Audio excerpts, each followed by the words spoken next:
Today I'm very honoured to introduce our guest speaker, Paul Paulson. Paul is a proud Mununjali man from Beaudesert with over 30 years of experience in education, government and corporate roles. He has worked as a teacher, a manager, a consultant, including serving as the National Manager of the National Innovation Education Portal as a cultural consultant for the Queensland Law Society. Paul authored Binama, and you have to correct me, Paul, I'm sorry if I get this wrong, Binama, The Stolen Generations, a resource designed to educate Australian students about the history and impacts of the stolen generations. He is currently the Director of Indigenous Education for the Queensland Anglican Schools Commission and founder of the Nari Institute, Australia's first international Indigenous institute. And in his spare time, I can't believe you've even found time for this, Paul is completing his PhD, focusing on cultural identity and safety for First Nations students in independent schools. So welcome, Paul Paulson. Welcome to our Aspire2 Leadership Interview Series, Voices of Change, Leading Education Forward.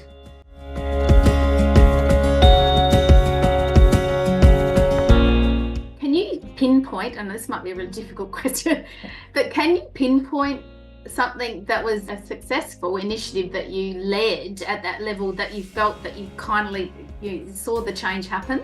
It was quite a number because, we had the biggest corporates in Australia doing this program. Rio Tinto did very well, but the most change for me was important was the NRL. NRL was our client and we were helping them do the first All-Stars, and seeing the impact of that and working directly with the NRL, and they said, we're only going to get about 5,000 the first game, and I stopped them and said, do you understand how long we have waited for this? And they had a sellout crowd, and they had 60 people that came that night on the Gold Coast were from the Northern Territory, WA, South Australia, Victoria. So they were non-league states. They come because it was such a transformative game and what it meant for all of us. And it was to be there to share that was really cool. That was, and it's still going now. So the power of having role models too can't be understated in the sporting space too. Another one too is Essendon, working with Essendon Football Club. They were working up in Wadeye and Tiwi Islands, and with the engagement program they had there with the local school, they had serious educational issues of trying to get the boys to come to school, behavioural management issues, and also youth suicide. But when they signed on with the school and Essendon Football Club in Melbourne, the transformation in 2 years was huge. The suicide rate dropped something like 90%. Wow. Boys were going to school, 90%. So we had all these boys going to school, they were doing well, because they said if you come to school, you play with the Tiwi Bombers, you play with the Tiwi Bombers, you get a chance to go and meet the Essendon Bombers. And just having that linear progression for the boys, they went, so they went in, they bought in, the school did a wonderful job, and I believe it's still going. So that's astounding. Simple things like that, powerful change. And that's probably, when you look back, you go, I was pretty chuffed to be part of that. I was just there and the wheels turned, so. Yeah. Well, I don't think you can underestimate that, Paul, though, and it's finding that connection, that thing that really sort of resonates for people is not always an easy thing to do. When I hear all of these sort of these initiatives that you're doing, I think what springs to mind for me is the significance of the collaboration that you need to have. How important do you think it is to have that collaboration between schools and different schools and systems, and what part does that play?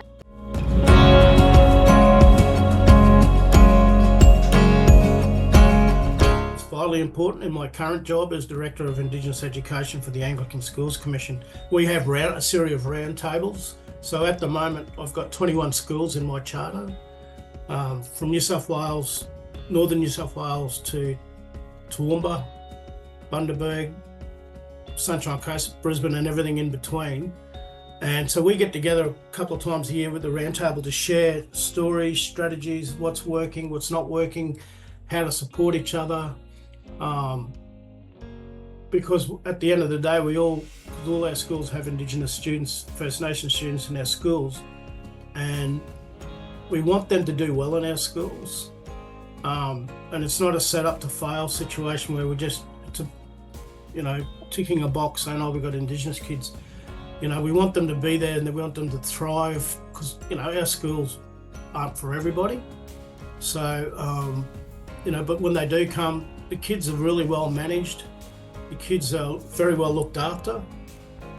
And that comes around from, like I said, the collaboration. So, yeah, everyone shares their stories, and we've only got a handful of Indigenous teachers in our system, and which is something I want to change. But with the non-Indigenous school contacts that I have, they're so invested in what we're doing, and they take their takeaways from the round table and they implement them at their schools, and they're doing so well.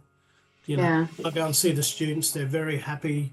They love being there. They love being part of the school. Something that's important, but at the same time, they don't diminish their cultural identity. So that's important.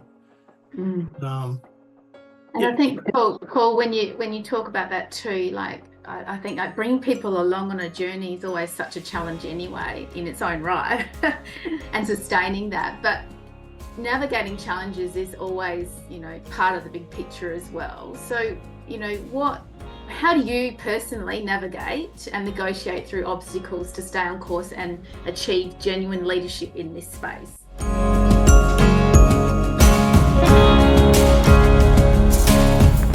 I'm in my 4th year in this job. I actually did this job 20 years ago.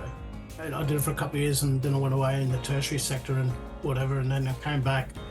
So when I first came back, I had a vision which I gave to my boss, and it was to create an institute of best practice for the Anglicans. So instead of deficits like, close the gap, with the closing gap indicators, which, they focus on deficits. For us, this new institute is to create a space for sharing our knowledge, wisdom and evidence-based solutions which impact and uphold cultural safety. And we also want it to correct the colonial narrative and respect, our Indigenous ways of learning and teaching. And I created that institute, but just waiting for it to be signed off. So that's for all our Anglican schools to be a part of. So that means we would do, like I said, I'm doing my PhD on cultural safety and identity in our current system and the impacts of that. But you got to remember, when there's obstacles in front of you, you got to remember your initial vision. Yeah. So this is what I want to do. And you got to take people with you. You got to share your vision. And I did that when we've got all our schools together. We had a massive workshop, even with headmasters in there, that everyone brought on board. I said, this is what I believe the way for us to go. This is based on the evidence that when we did our environmental scan, this is what people think it should look like. Obviously, we can change this to suit us. This is an Anglican thing. And everyone's bought in. Yeah. And then some people might not believe your vision, but when they see the impacts and the positive changes that are happening in the schools, they go, oh, wow, I'm in on that. Because not everyone bought in initially, but now everyone is in. So, and you just keep the course, you stay grounded, be transparent, you be honest, and just always remember why you started out and why you remind people of the vision. And if people don't want to buy in, they don't want to buy in your vision, so they probably should be somewhere else. Exactly. And I listen to you and I hear where you started, and you say you sort of fell into it and then sort of had that moral obligation you felt, but it feels like you fell in love more and more over time about what you were doing and the reason you were doing it. And I just personally, I feel that that's just so inspirational. I suppose in finishing, it would be good if you could, and we do ask this of everyone, we call them our leadership gems. If you could distill your leadership experience into one key piece of advice, what would you want others to take away from today's conversation?